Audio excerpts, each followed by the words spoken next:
지금 통장에 있는 돈 전부 안전하다고 믿으십니까? 1억 넘는 순간 한 푼도 못 받을 수 있습니다. 은행이 망하면 정부도 당신 돈 끝까지 못 지킵니다. 9월 1일 그날 이후 돈의 룰이 완전히 바뀝니다. 모르면 당하고 알면 피할 수 있습니다. 영상 끝까지 보시고 구독과 좋아요 알림 설정까지 눌러주세요. 당신의 돈을 지킬 수 있는 가장 빠른 방법이 여기에 있습니다. 오늘 말씀드릴 주제는 단순한 뉴스가 아닙니다. 9월 1일 전국 은행 시스템이 흔들릴 수 있다는 이야기입니다. 앞으로의 금융생활을 위해 반드시 알고 계셔야 할 핵심 정보이니까 끝까지 집중해서 들어주세요. 먼저 결론부터 말씀드리겠습니다. 9월 1일부터 은행 시스템에 아주 중요한 변화가 생깁니다. 이로 인해 여러분이 예금한 돈, 특히 1억 원 이상을 가진 분들은 전보다 훨씬 민감하게 자산을 관리해야 할 상황이 됩니다. 정부는 드디어 24년 만에 예금자 보호 한도를 기존 5천만 원에서 1억 원으로 상향 조정했습니다. 겉으로 보면 참 좋은 소식처럼 들릴 수 있지만 그 이면에는 반드시 짚고 넘어가야 할 위험 요소들이 함께 숨어 있습니다. 지금까지는 은행이나 저축은행이 문을 닫더라도 5천만 원까지는 예금보험공사가 책임지고 보장해 줬습니다. 하지만 앞으로는 1억 원까지 보장해주게 되죠. 당연히 좋은 거 아닌가 하실 수 있지만 문제는 여기서부터 시작됩니다. 1억 100만 원을 넣어놨다고 하면 1억까지만 보호되고 나머지 100만 원은 돌려받지 못할 수 있다는 얘기입니다. 말 그대로 1억 원이라는 선을 기준으로 그 이상은 무보장 구역이 되는 셈입니다. 이러한 제도 변화는 많은 예금자들로 하여금 자금을 여러 금융기관으로 분산시키려는 움직임을 유도하게 됩니다. 같은 1억 원이라도 한 은행에 다 몰아두기보단 금리가 높은 곳이나 다양한 은행에 나눠서 예치하려는 수요가 증가할 수밖에 없습니다. 이로 인해 발생하는 현상이 바로 머니 무브 현상입니다. 자금이 이동하기 시작하면 일부 은행이나 금융기관은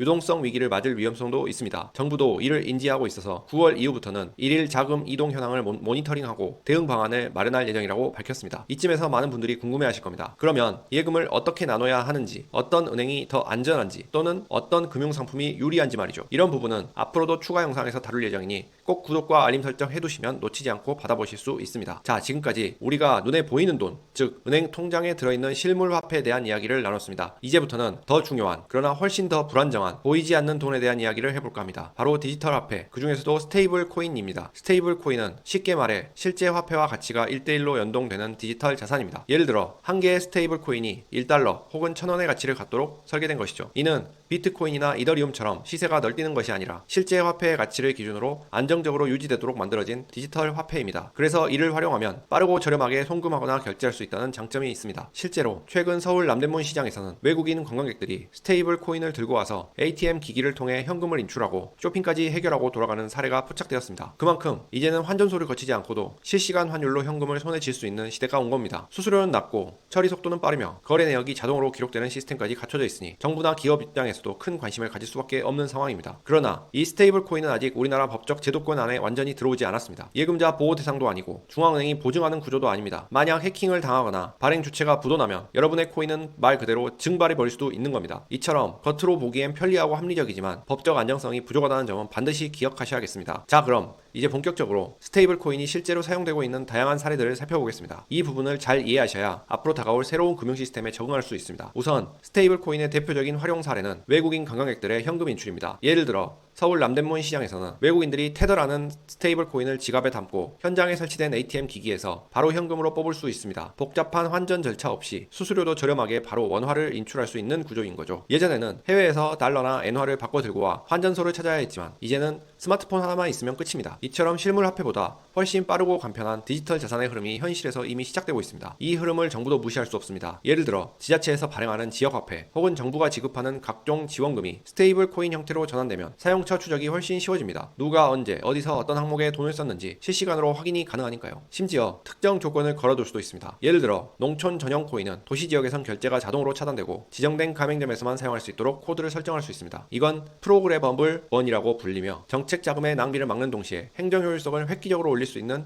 기술로 주목받고 있습니다. 이뿐만이 아닙니다. K-팝 팬덤 문화, 콘텐츠 소비 시장에서도 스테이블 코인이 조용히 확산되고 있습니다. 콘서트 티켓이나 아이돌 굿즈, 디지털 콘텐츠 구매 시 기존 신용카드 체계로는 처리하기 힘든 초소액 결제가 문제였는데요. 스테이블 코인을 활용하면 5원, 10원 단위의 포인트 보상도 가능해집니다. 팬들이 유튜브에서 댓글을 달거나 특정 미션을 수행하면 즉각적인 리워드를 지급하는 구조도 현실화되고 있는 겁니다. 일부 대기업 카드사들도 이 시장을 주목하고 있고 이미 관련 파일럿 사업을 준비 중인 곳도 있습니다. 기업 내부에서도 변화가 시작되고 있습니다. 특히 글로벌 공급망을 운영하는 대기업들은 스테이블 코인을 활용한 정산 시스템을 도입하려는 움직임이 감지됩니다. 예를 들어 삼성전자처럼 수많은 계열사와 해외 법인을 가진 기업이라면 스테이블 코인으로 내부 정산을 처리할 경우 연간 수백억 원의 외환 송금 수수료를 절감할 수 있다는 분석이 나옵니다. 단순한 편의성의 문제가 아니라 회계와 자금 관리 측면에서 실질적인 비용 절감 효과를 기대할 수 있는 겁니다. 이 외에도 마이데이터 시장과도 연결됩니다. 내 정보는 내가 통제하고 내가 사용 허락을 줄 때마다 보상을 받는 구조가 점차 가능해지고 있습니다. 예를 들어 병원의 진료 기록을 제공하면 몇십 원 단위의 보상이 자동으로 스테이블 코인으로 들어오는 시대가 멀지 않았다는 겁니다. 실제로 일부 디지털 헬스케어 기업들은 이 같은 모델을 도입한 실험을 진행하고 있습니다. 하지만 여기서 우리가 반드시 짚고 넘어가야 할 부분이 있습니다. 바로 스테이블 코인이 아직은 제도권 보호를 받지 못한다는 사실입니다. 즉 지금까지 말씀드린 다양한 활용 사례는 모두 기술적으로는 가능하지만 법적 안정성이나 금융 안전망의 뒷받침은 매우 부족한 상황입니다. 만약 스테이블 코인을 발행한 업체가 갑자기 파산하거나 해킹으로 인해 지갑이 털리는 사태가 벌어진다면 어떻게 되겠습니까? 현행법상 예금자 보호는 물론 손해배상도 제대로 이루어지지 않을 가능성이 큽니다. 이게 바로 지금 많은 금융 전문가들이 스테이블 코인에 대해 신중히 접근하라고 말하는 이유입니다. 특히 중장년층이나 고령층이 별다른 정보 없이 이런 디지털 자산에 접근할 경우 그 피해는 고스란히 개인에게 전가될 수밖에 없습니다. 그럼에도 불구하고 정부는 이 흐름을 막지 않기로 했습니다. 기술은